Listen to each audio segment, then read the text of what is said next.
15 octobre 1959, le jour de l'attentat de l'Observatoire. Ce soir-là, François Mitterrand, un peu avant minuit, s'installe au volant de sa 403 pour rentrer chez lui, rue Guynemer, mais juste avant de s'engager dans sa rue, il jette un regard au rétroviseur. Et il est suivi. Il décide alors de bifurquer, histoire de vérifier, et au niveau de la place Médicis, la voiture noire se place sur le flanc de la 403 et tente de l'expulser de la chaussée. Alors, Mitterrand appuie sur l'accélérateur, le poursuivant s'accroche, l'avenue de l'Observatoire.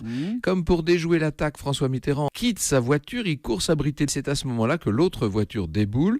Un des passagers décharge une arme automatique sur la 403 et on va retrouver 7 impacts de balles. Jeudi 15 octobre 1987, le père de la révolution d'août 83 sera sauvagement assassiné. Ces jours-là, ils ont été surpris en pleine réunion alors que dehors, les 5 gardes du corps du président Sankara avaient été littéralement liquidés à la Kalachnikov.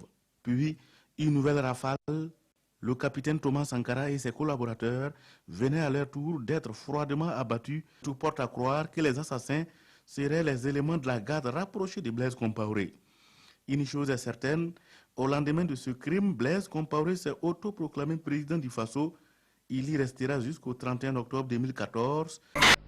Les infirmières réunies à Paris ont également décidé d'en appeler directement au président de la République qu'elles voudraient rencontrer la semaine prochaine. Le chef de l'État, qui était aujourd'hui dans la région lyonnaise, a trouvé sur son passage les signes de ce mécontentement social. Elles ont dit non aux propositions du ministre de la Santé, Claude Évin. 3 heures plus tard, à 16h30, l'Assemblée générale de la coordination des infirmières votait massivement la reconduction de la grève jusqu'à satisfaction de leurs revendications.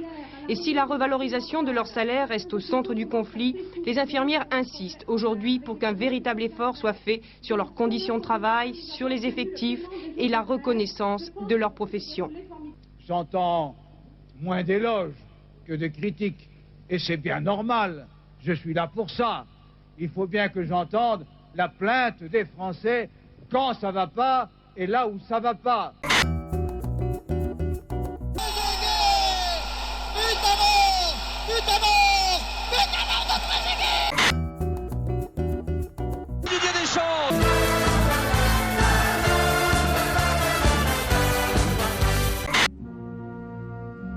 Ce matin, la disparition d'un homme qui a peut-être changé le monde. Oui, il s'appelait Paul Allen, il avait 65 ans et en 1975, avec Bill Gates, il a cofondé Microsoft.